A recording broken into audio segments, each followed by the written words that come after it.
Tupac Amaru primero, es terrible la historia de él, lo persiguen por la selva, su señora embarazada, termina él solo corriendo en una canoa, navegando por las yungas con su señora, y al final lo capturan y lo llevan a el Cusco, y es terrible también la escena cuando lo llevan, porque Toledo no tenía por qué matarlo, pero creyó que era mejor matarlo porque no quería que la gente lo tuviera como un líder.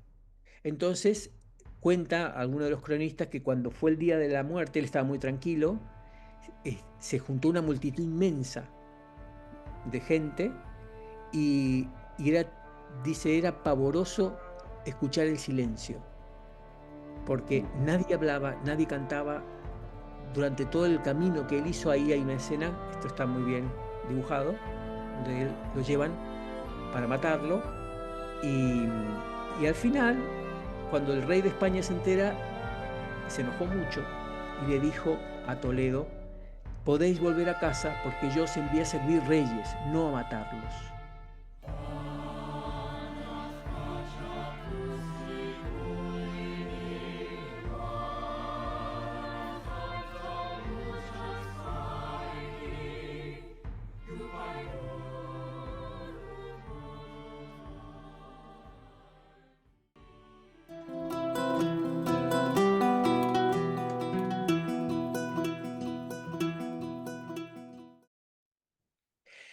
Bueno, ¿qué tal? ¿Cómo están?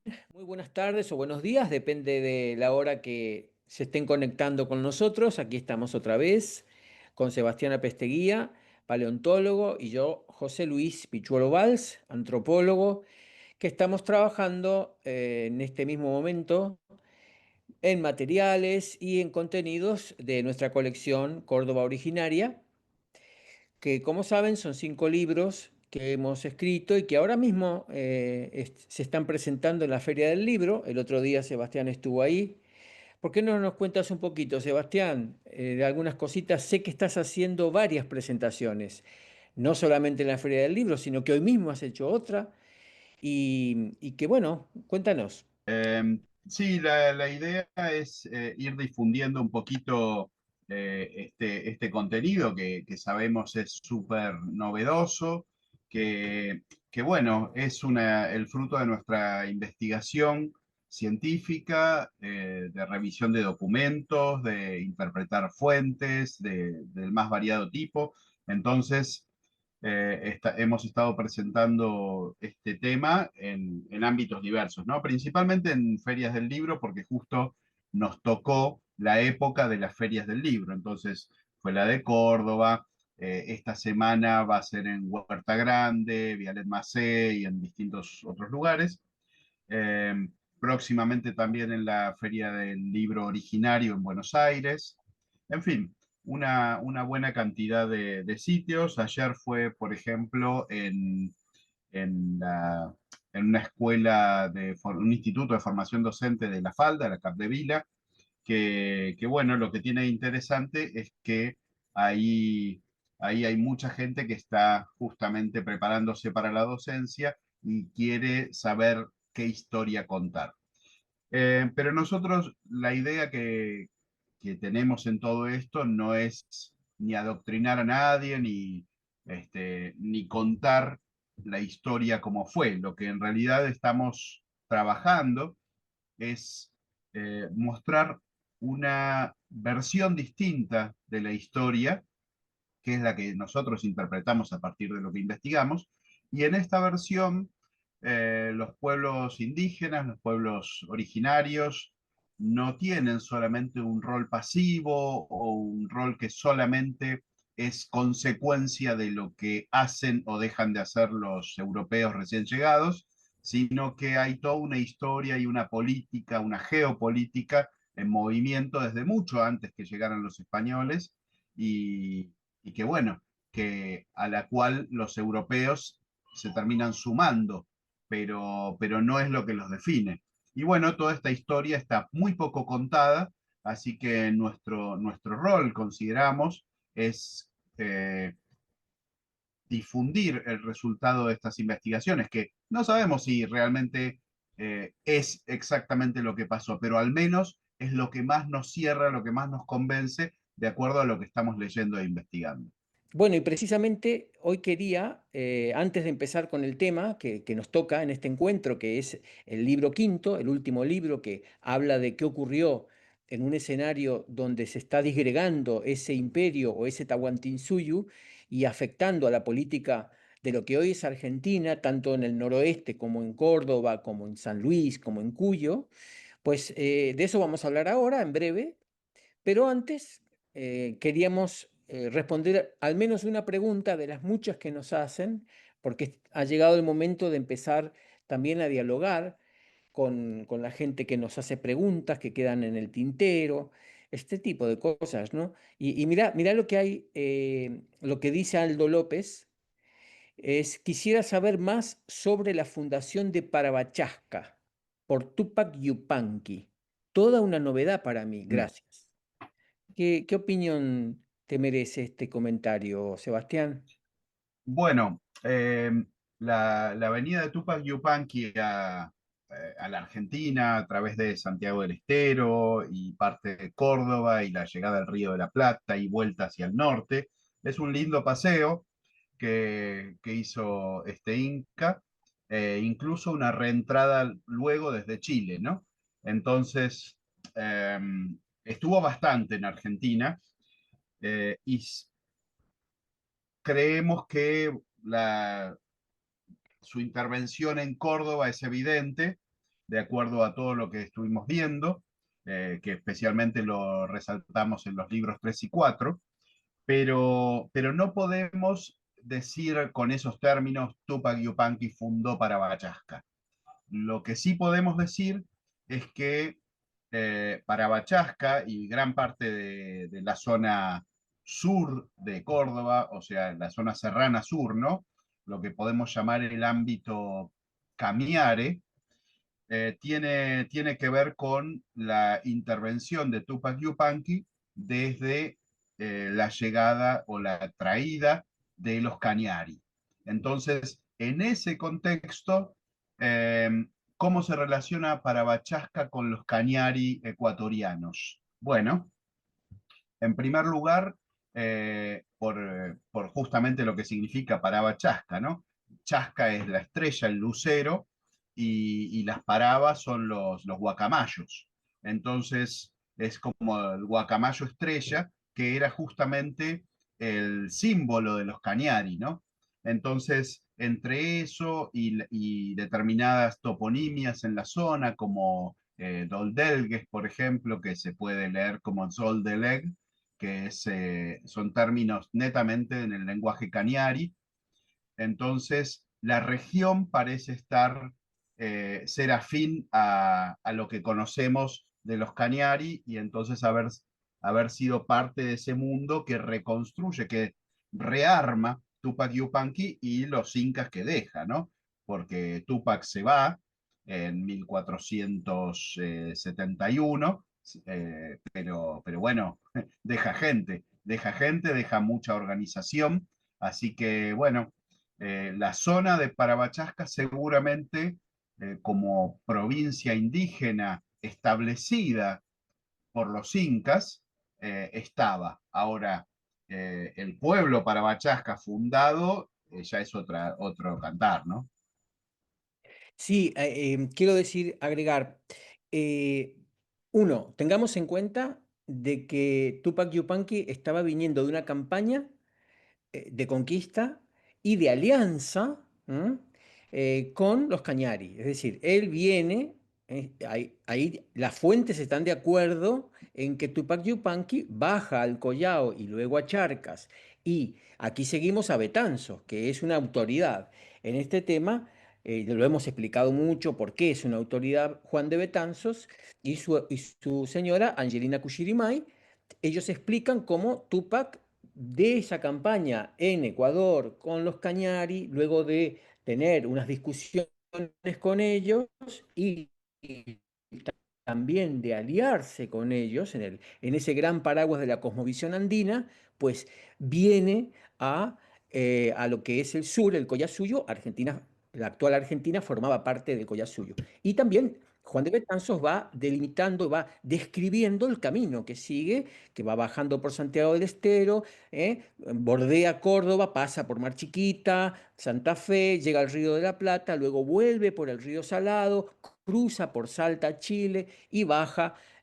Sus capitanes bajan, él se queda y los manda, luego él reemprende el regreso a través del desierto, pero manda a sus capitanes. Todo esto lo escriben las crónicas, nosotros lo tenemos documentado. Y luego está la parte lingüística que Sebastián acaba de describir, que entendemos en nuestra interpretación que es una continuidad, digamos, del dato que está en la crónica.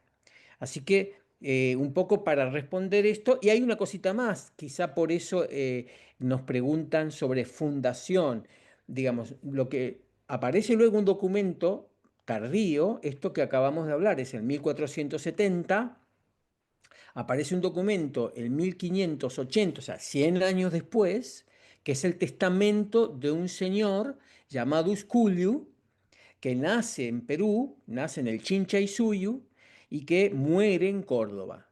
Y este señor cuando muere, muere como funcionario inca que ha sido reconvertido en un colaborador de los españoles fundadores, que tiene una casa en la primera Córdoba, que tiene una serie de privilegios, y este señor, que se ha rebautizado como Baltasar Uscolio en el contexto hispano, cuenta cosas también a través de su testamento, que es muy completo y muestra muchísima información que una etnohistoriadora como Margarita Gentile Lafalle pues ha realizado una exhumación de esos datos, de esa empiria, de esa base física, porque, no, porque recordemos que un testamento es una base física también, con un montón de simbología y de información que nos llega.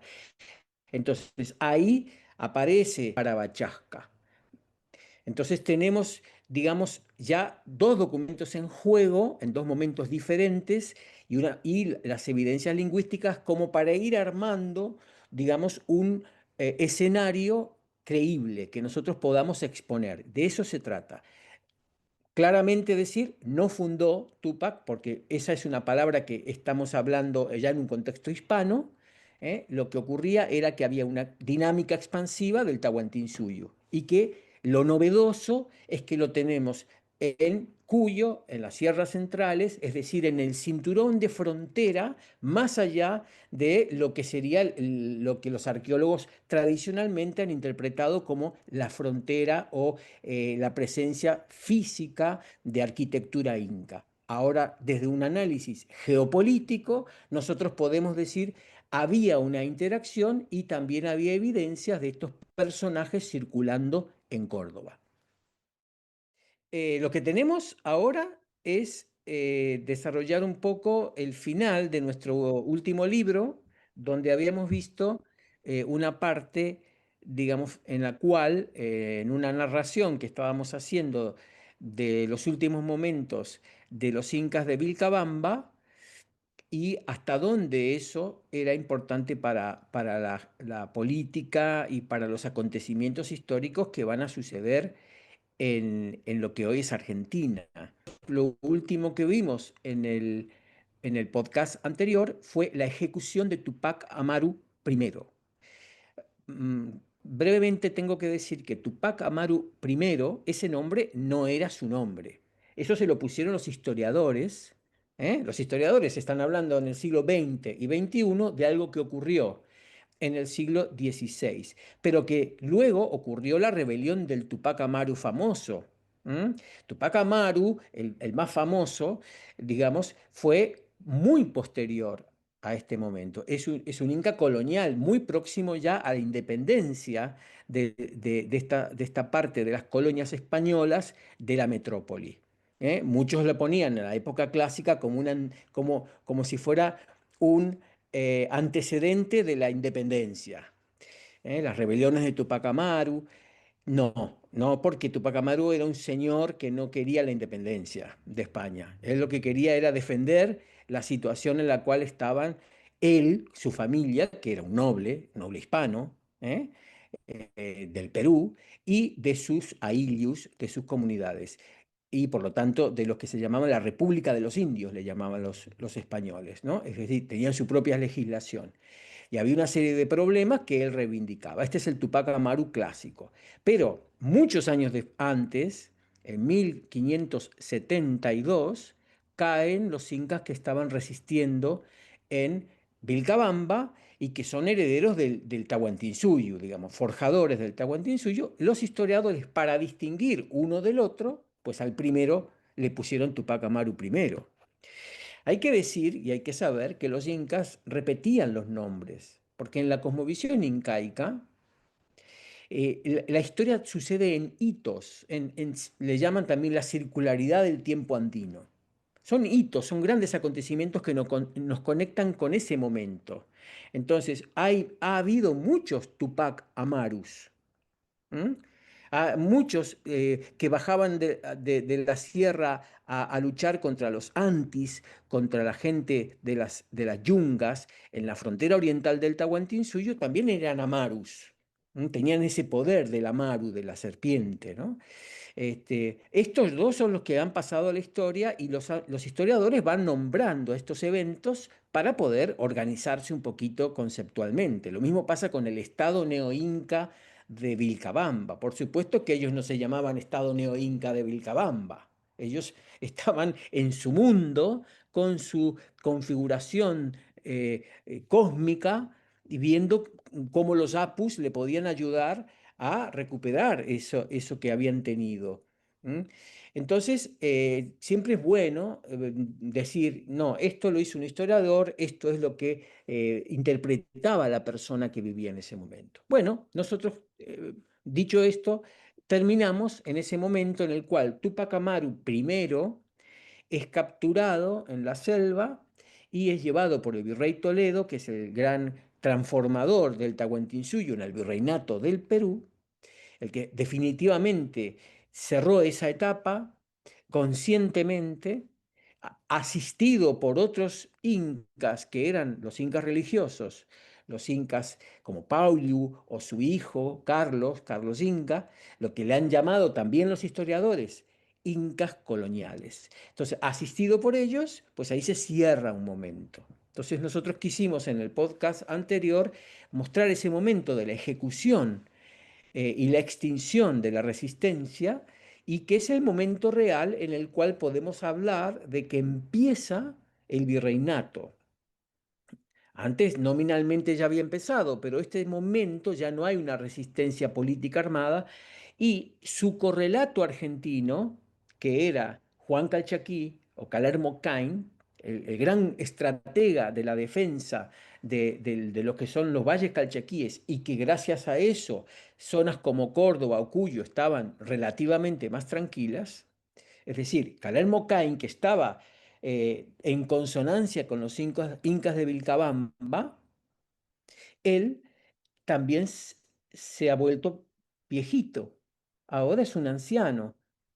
Ahora ya no tiene las mismas fuerzas. Toda la vida ha luchado en concordancia con los incas de Vilcabamba, pero ha llegado un momento en el cual sus hijos se han criado y los jóvenes se han criado en un ambiente mestizo, en un ambiente nuevo, diferente, donde están emergiendo nuevas fuerzas, donde se escucha permanentemente el mensaje de la iglesia, del cristianismo, donde algunos yatiris o sacerdotes andinos intentan reelaborar la visión andina a través de un lenguaje cristiano, donde esa entidad que nos protege en el lago Titicaca ahora se empieza a llamar Virgen de Copacabana.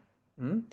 Y entonces, en esas transformaciones que han pasado tantos años, pues también la gente, o bien porque es capturada y ejecutada como Tupac Amaru primero, o porque ella no tiene tantas fuerzas como Juan Calchaquí, se vienen nuevos momentos, ¿no?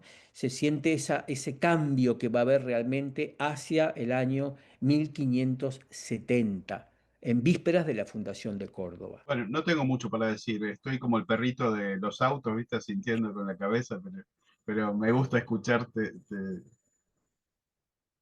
en esta difusión de ese momento tan interesante y crucial para lo que ocurría en la Argentina, ¿no? Porque es algo que yo no me había percatado, recién lo vi en tu libro, en Incas, Conquistadores y Jaguares, como 1572 la caída de Vilcabamba y mágicamente empiezan a darse las fundaciones de las nuevas ciudades en lo que hoy es la Argentina.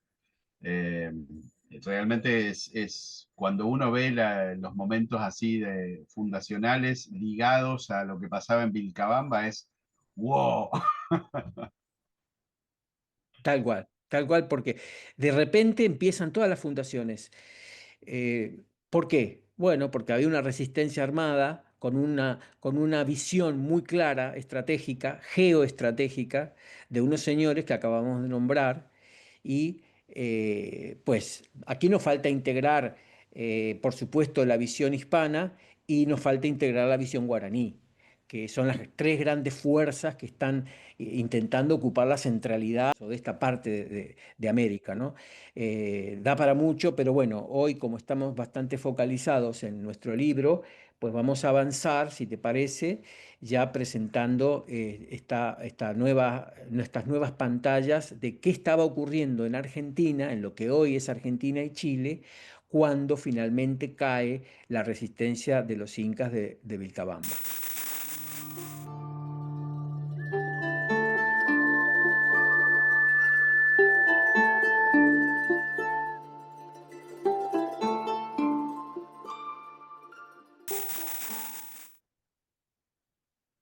Bueno, década siguiente, 70-80, aquí ya estamos ya llegamos a la fundación de Córdoba. Entonces, venimos de todo esto, ¿eh? Recordemos que todo lo que estábamos diciendo recién estaba pasando en 1572 y Córdoba se funda en el 73, así que estaba más que ligado. La fundación de Córdoba se conecta directamente con la caída de Vilcabamba. Sin Vilcabamba no hay Córdoba. Ujú. Exacto.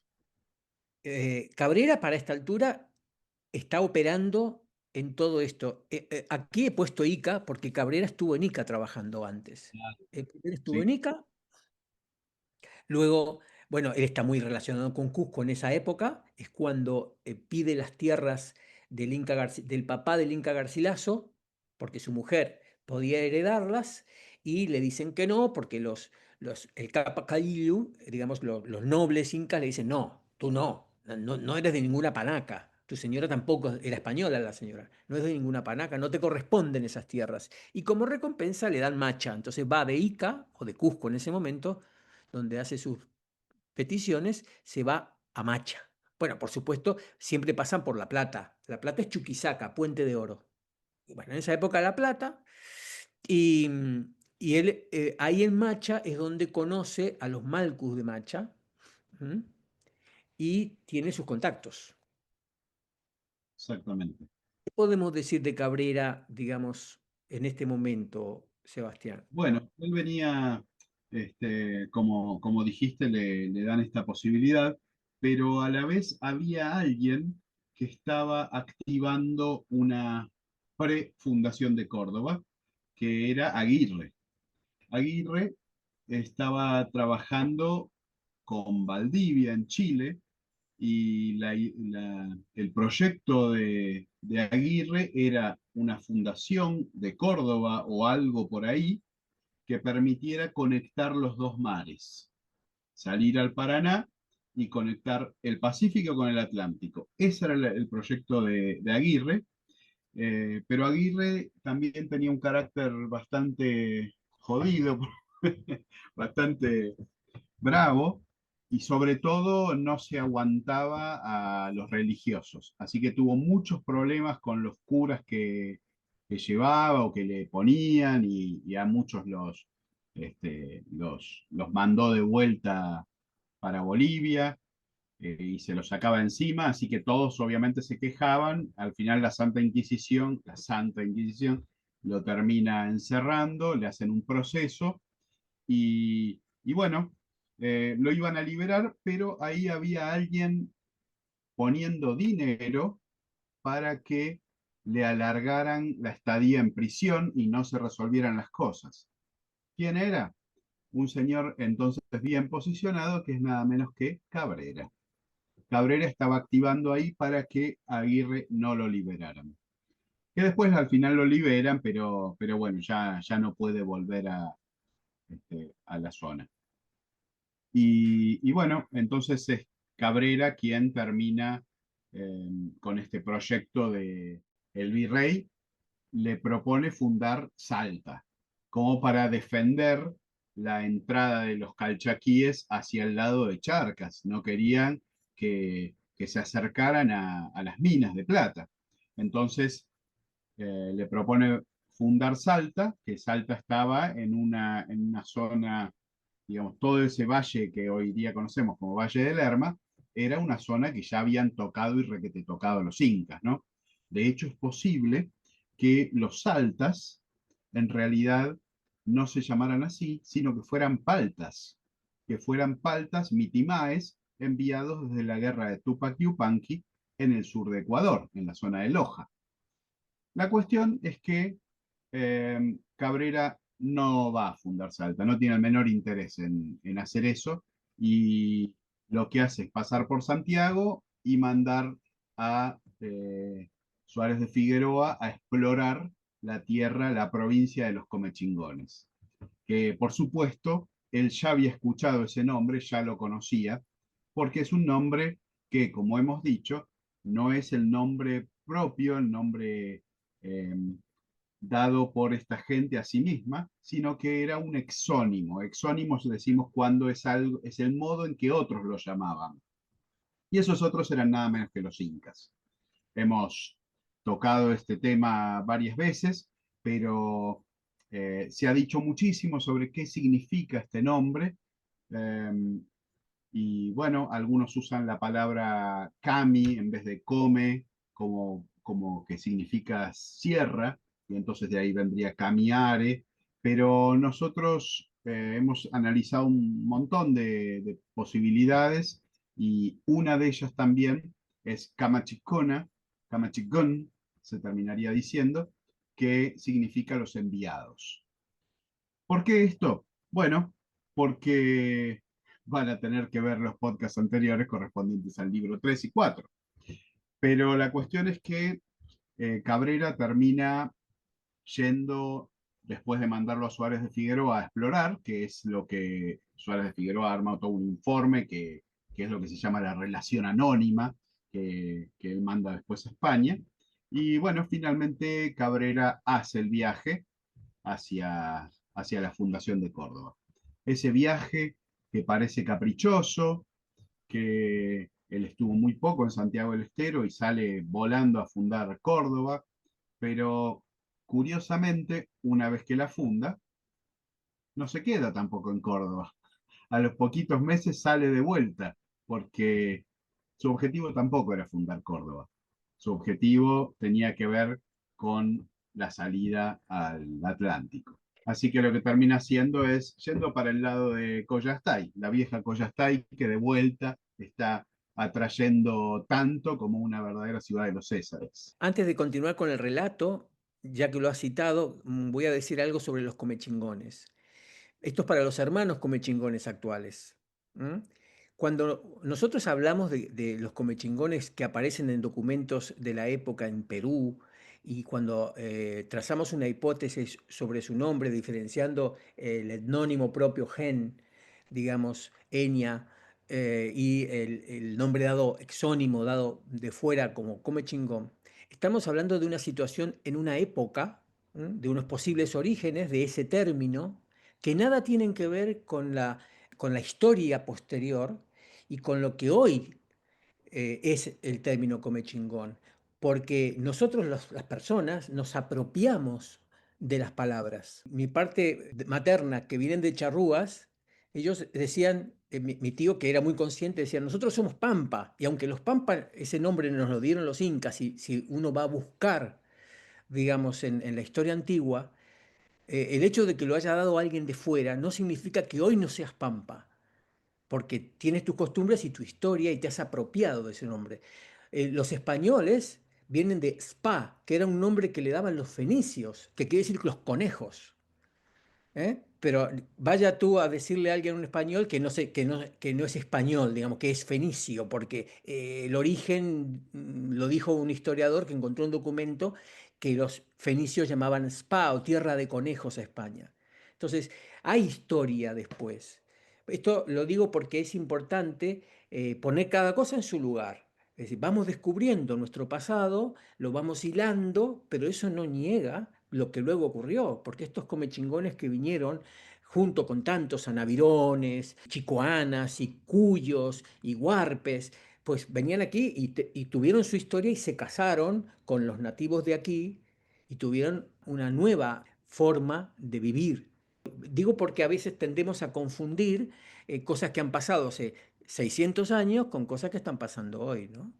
La historia continúa, o el mapa que estamos viendo, continúa con lo que está ocurriendo muy, muy al sur. Pues ahora se viene este descubrimiento que nosotros planteamos como hipótesis en base a documentos que también vamos a leer. Quiero que observemos los colores. Los diaguitas están resistiendo todavía, a pesar de que ya cayó Vilcabamba, pero hay que decir algo. Calel es muy, muy viejito ya. La gente, o sea, los años pasan. Y en el año 88, aunque no corresponde a este momento, va a morir y va a haber un tratado llamado de Anguinajao que termina la Primera Guerra Calchaquí y su hijo va en principio a pactar con, con lo que es el virreinato español. Excede nuestra historia, pero que se sepa que ha pasado el tiempo, ¿no? También hay una zona de resistencia, aunque no es armada, aquí en el sur, que esta zona donde intenta Abreu encontrar ese conocido reducto inca, ¿m? Que ahora vamos a ver, llamado por algunos la leyenda de los Césares, porque Francisco César fue el que lo visitó en 1528, pero donde sabemos hoy en día de que había realmente una resistencia o al menos un ocultamiento de funcionarios y de personajes, han pasado 40 años, que antes, otrora, cuando eran jóvenes, habían pertenecido al Tahuantinsuyo. Entonces, por eso lo hemos puesto en este color, porque tampoco el virreinato, aunque lo reivindicaba, no gobernaba esta zona en ese momento. Y en azul está lo que en esa época se llamaba el estado del Arauco, que son los mapuches que están resistiendo a Valdivia o a los herederos de Valdivia, ¿no? Por otro lado, también tenemos que observar la presión guaraní, ¿m?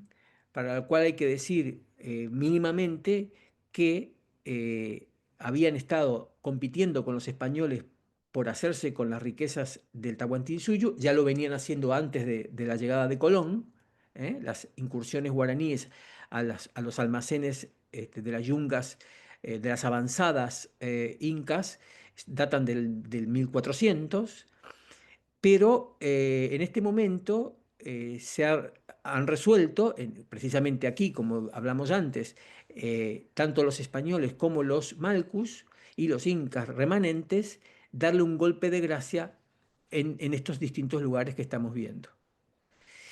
Lo van a lograr aquí.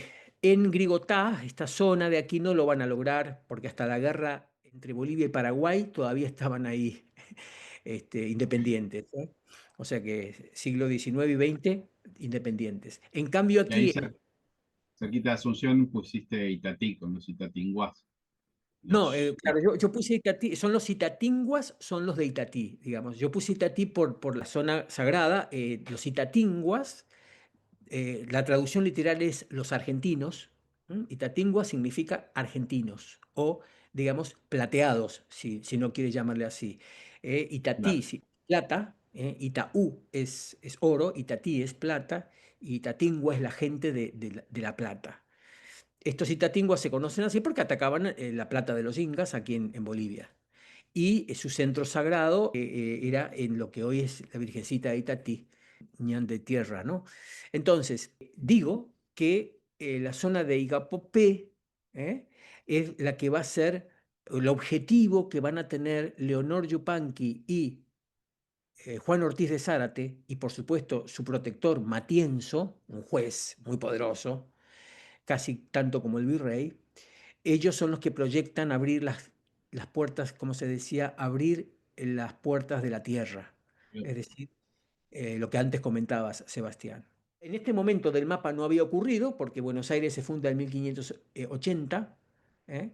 Y en este momento no había ocurrido todavía en el 73. Este momento intenta reflejar Córdoba. Bueno, ahí has hablado también de la gente importante estaba en la zona en aquel momento, ¿no?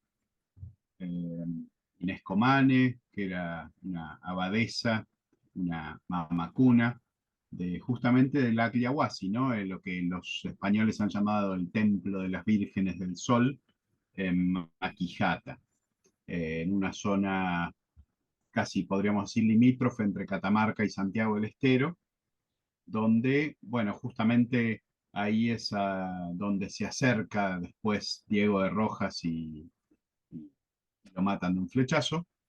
Eh, También tenemos, bueno, mencionado a Quisma, de quien ya habías hablado, que termina siendo un rico comerciante de cuero, de monturas, más importante que Uscoyo, que ya lo habías comentado. Y quiero incorporar a estos dos personajes que estaban vigentes en esta época, a Catalina Morales Palla, Ujú, que ya lo nombré en unas pantallas anteriores, y esto es un claro, descubrimiento nuevo. Catalina Morales Palla es la nieta de la curaca Palla, que estaba en el curacazgo de Marapa, en Río Hondo, en Santiago del Estero, Tucumán. Los tucumanos dicen que es tucumano, los santiagueños dicen que es santiagueño. Las historias entre ellos ya las conocemos. El asunto es que ella se casa con Alonso Martín de Arroyo, que también, al igual que ella, desciende de aymaras, aymaras incaizados y españoles, ¿no? Y ellos, que son esta nueva generación, porque este es un momento crítico en el cual están muriendo todos los viejos actores de la época prehispánica y están heredando el poder, digamos, el poder, estos nuevos mezclados que son la familia, en este caso la familia de los Martínez Arroyo, ¿no? Y se trasladan a Córdoba, estos son los que van a tener encomiendas, reciben encomiendas en la zona de Punilla. ¿Mm? Esta gente es heredera de los mitimaes. Lo que pasa que hay que decir algo, esto sí que hay que decirlo, la lógica hispana no es la misma que la lógica andina. O sea, la lógica andina es una lógica de la reciprocidad, básicamente, y la lógica hispana es una lógica de la autoritas, o sea, de la autoridad. Son dos lógicas diferentes y por eso hay una transformación, por ejemplo, de un elemento productivo, porque todo esto que estamos hablando desde la política tiene su correlato a nivel productivo, religioso, de creencias y tal. Y por eso la mita, que es el elemento productivo, la mita inca es el hombre en la tierra, o la tierra y el hombre, van juntos. ¿Sí? Y tienen que ver con el ida y vuelta. ¿M? Y en la mitad colonial, pues no, se desliga de eso, se convierte en una autoridad que tiene pues a unos súbditos que tienen que trabajar para ellos. Esto ocurrió.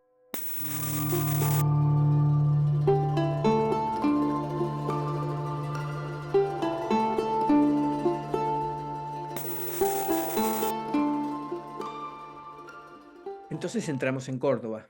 y aquí nos encontramos con Baltasar Uscoyo, que consideramos un funcionario inca remanente, probablemente un yanacona, nacido en el Chinchaysuyu y con cierta autoridad, cierto poder sobre distintos grupos de trabajadores estatales que estaban no solamente sobre Río Segundo, sino que también tenía gente más al norte, en Cruz del Eje. Grupos de personas estaban reportando, estaban trabajando bajo el control de este hombre, Uscoyo. Uscoyo significa gato montés y es posible que sea, por supuesto no era su nombre, era un título y es posible que sea un título militar, un rango militar medio a bajo.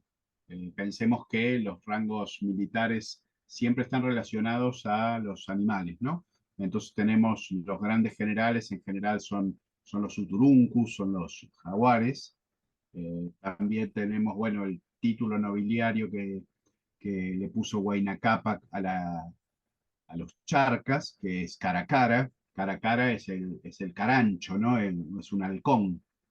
Entonces, todo eso pasa por ese tipo de títulos. No sabemos qué nivel tenía el título de Uscoyo, pero claramente no era ni uno de los más altos ni uno de los más bajos. Bueno, Uscoyo participa junto en la Fundación de Córdoba y pensamos nosotros, en base a que él conocía la lengua de los grupos locales, probablemente la lengua sanavirona, no sabemos, la comechingona probablemente también. ¿Cuál era la comechingona? La enia. La sanavirona, según entendemos, estaba relacionada, no era la misma, pero estaba relacionada. Él conocía estas lenguas y las podía traducir fácilmente al quechua, así que eso nos hace pensar que Uscoyo ya estaba en la zona, que no vino con los españoles.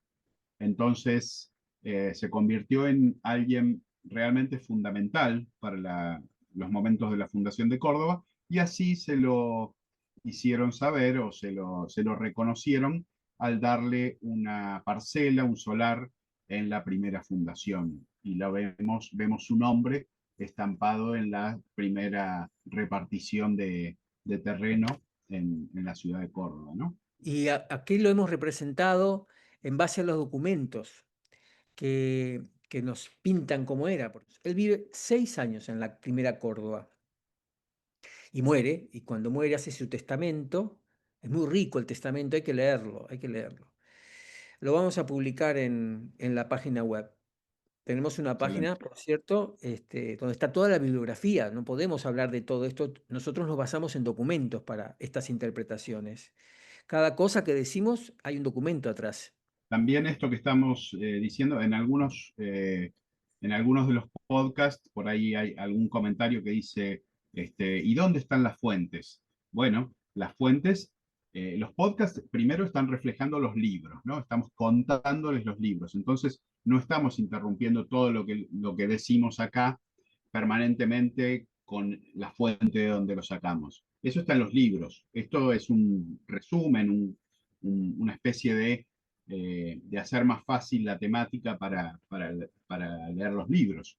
En los libros está citado de dónde viene cada cosa y a la vez todas las citas, todas juntas, están subidas a nuestra página de cordobaoriginaria.com. Ahí van a encontrar bibliografía y citas y están todas las citas que se mencionan en el libro, en los libros, ¿no? Vamos a subir el testamento y en base a ese testamento y una primera interpretación de alguien que sabe mucho de este tema, que es Margarita Gentile Lafalle, a quien le debemos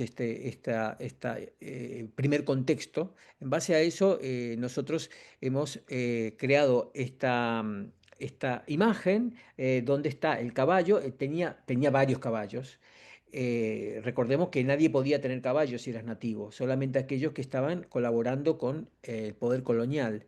Y luego también su perra, que se llamaba Chit, en quichua Manchas, y también él tenía sombrero y botas, cosa que tampoco se podía usar. O sea, podía vestir a la española, pero no había dejado sus chumpis y su vestimenta incaica, porque le daba visibilidad. Recordemos, dice Margarita Lafalle que él tenía alta visibilidad en esa época. O sea, quiere decir, cuando él iba a caballo a un sitio lo veían y si llegaba daba autoridad. Y entonces, evidentemente, tenía que llevar su indumentaria inca para que la gente lo reconociera, porque recordemos que los incas se basaban muchísimo en las señales de los tejidos. No es simplemente una ropa que se está poniendo, se está poniendo una señal de tráfico, donde dice, yo puedo pasar. ¿Eh? O está todo bien o está todo mal. Si el Inca se ponía la borla en el medio, significa estoy integrando a mis políticos. Si se la ponía a la izquierda, que decía que había muerto alguien. Si se la ponía a la derecha, o sea, la borla era lo que el Inca, el Zapa Inca, el emperador, tenía colgando aquí, que ahora lo vamos a ver en un ratito más. Bueno, esta es lo que hemos querido representar con esta imagen. Este es un momento, digamos, clave de la transición del control del poder territorial del periodo indígena o prehispánico, nativo, al periodo definitivamente colonial. Entonces, es lógico que en un momento tan importante en Argentina, porque ya había ocurrido 40 años antes en Perú, se había iniciado ese proceso mucho antes en Bolivia, incluso en Chile. Nosotros somos un territorio de fronteras y recién aquí está ocurriendo. Y cuando está ocurriendo aquí, ya hay muchos elementos hispanos conviviendo. Entonces, se torna más difícil encontrar la sutileza de qué es de una época y qué es de otra, y tampoco importa tanto. O sea, porque no es tan importante, todo cambia todo el tiempo. Yo no soy de esa escuela que está buscando, y esto era inca y esto era español, entonces se sincretizó. Todo es sincretismo permanentemente, todo fluye y por lo tanto hay que entender, bueno, quizás porque a nosotros nos interesa más identificar las cuestiones del poder, ¿no?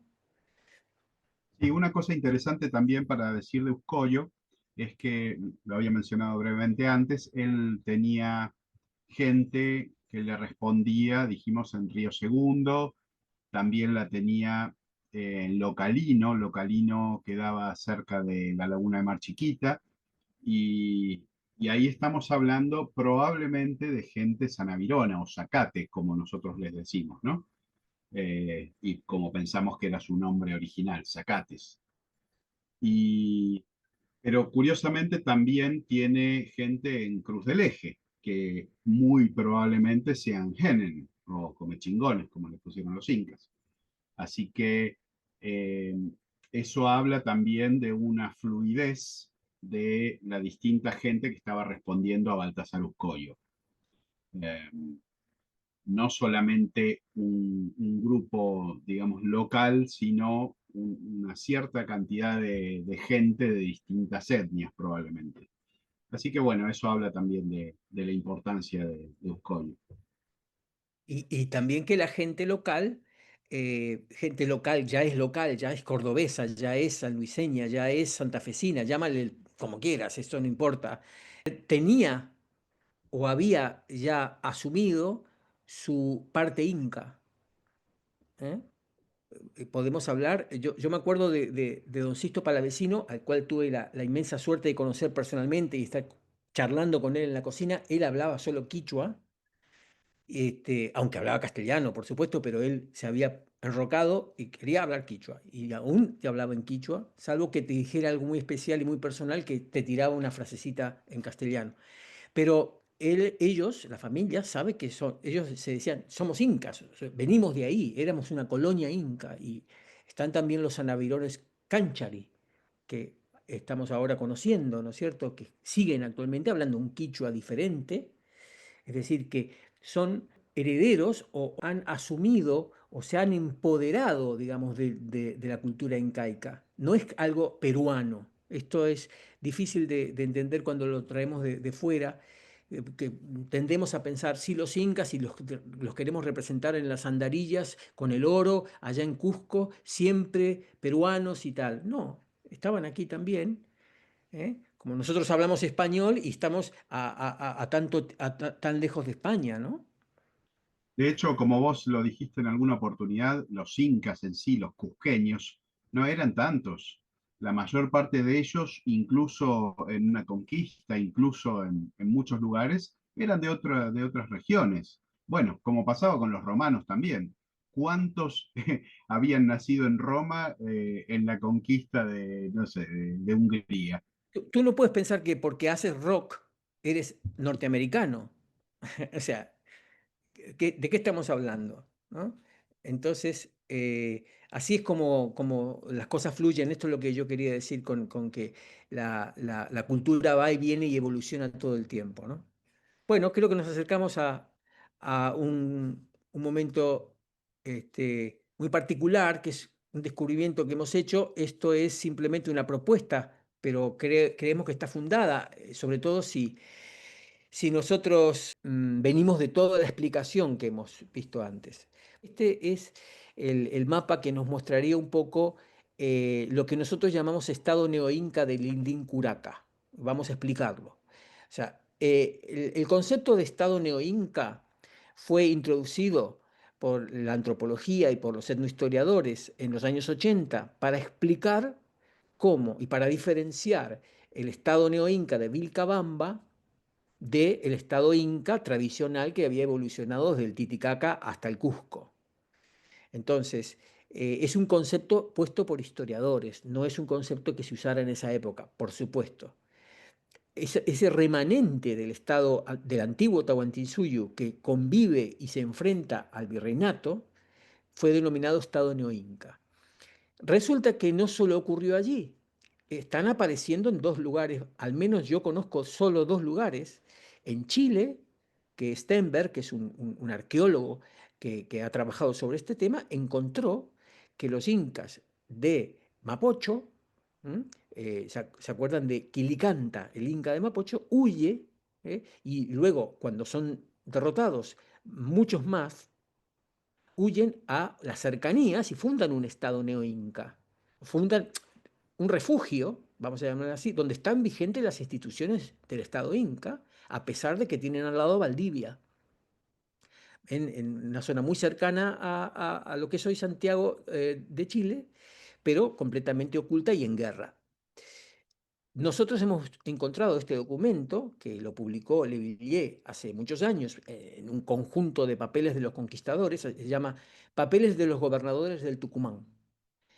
Y entre tantas cartas y documentos y tal, y campañas militares de los hispanos para doblegar la zona, para conquistar la zona, encontramos un largo informe, son muchas páginas, 30 páginas, no es pequeño, con muchísimos testigos tomados de la época, donde se está declarando, se está señalando que había lo que nosotros llamamos un estado neoinca, que ellos le llaman Linlin Curaca. Vamos a meternos brevemente en esto. En 1587, es decir, ya está fundada Córdoba, ya Abreu ha hecho sus ordenanzas, ha dado vueltas reconociendo el territorio. Abreu, cuando sale a recorrer el territorio, después de Cabrera, poco después, dice que él ve yanaconas yendo a trabajar en el campo. Y esto ya lo dijimos, él no dice he mandado a los yanaconas, porque él también tenía yanaconas, sino he visto otros yanaconas cuando se estaba acercando territorios por los cuales no había ido. Es decir, está viendo institucionalidad incaica en los alrededores de Córdoba y San Luis. Y años después, el comandante Joan Ramírez de Velasco, que era un militar español de carrera, que era comandante de los dos océanos, o sea, tiene unos nombres impresionantes y lo mandan específicamente para pacificar la zona. Ya no tenemos que pensar en aquella gente de los conquistadores que iban en compañías, que seguían a un caudillo. No, esto se acabó. Es otra gente. Este señor, cuando llega a esta zona, le envía una carta al rey de España, un informe, luego de hacer unas investigaciones, solicitando 400 hombres a caballo, o sea, una fuerza importante para los que había en esa época en América, más todos sus colaboradores, para atacar a lo que él llama Linlin Curaca, o el Curaca de Linlin, que coincide con el lugar donde Francisco César, que vino con Gaboto en 1528, contactó con el Inca Yungulo, o con el encaizado Yungulo, ¿eh? Que le dio unos regalos diplomáticos, oro, etcétera, y que fomentó esa famosa leyenda del César, de los Césares, que no era más que Francisco César.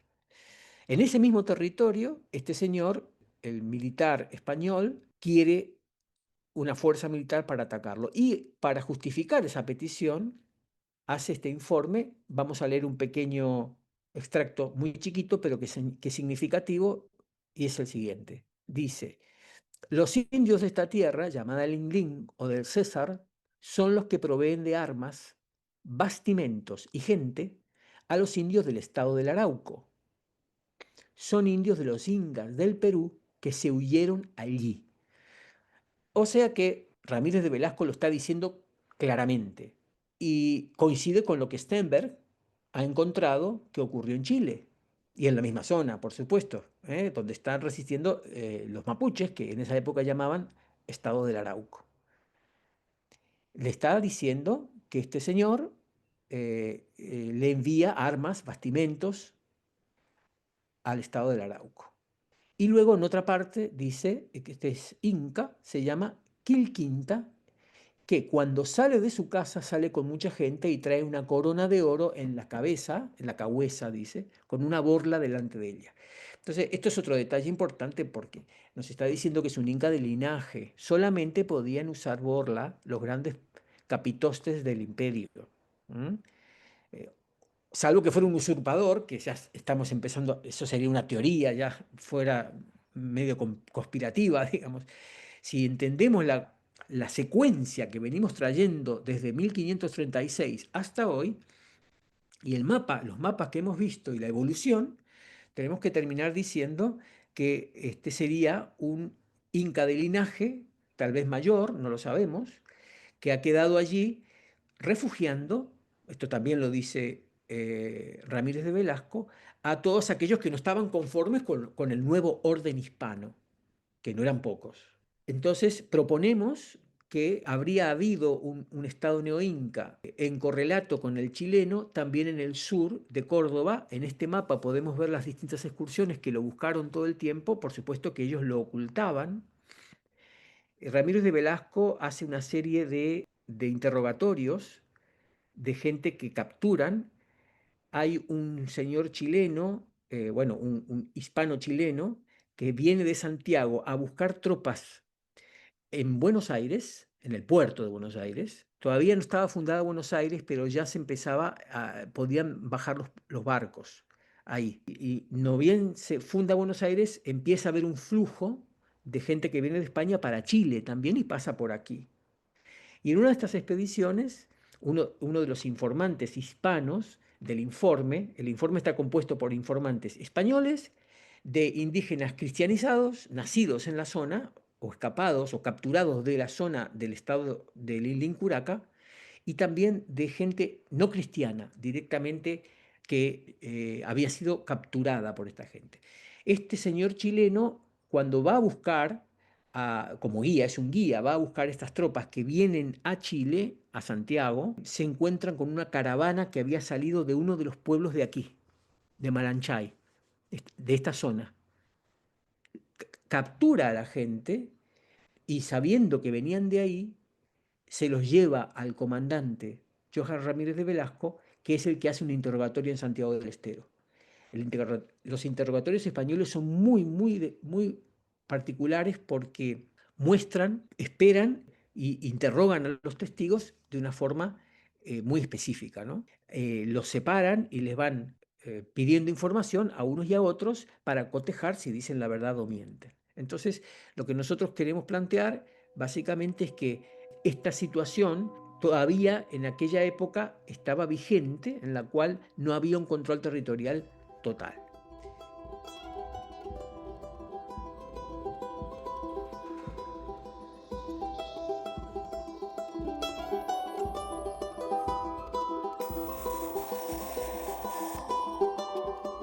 Creo que estamos. Creo que, Esperamos que les haya gustado y bueno, vamos a continuar respondiendo preguntas y bueno, e invitando gente interesante para la charla.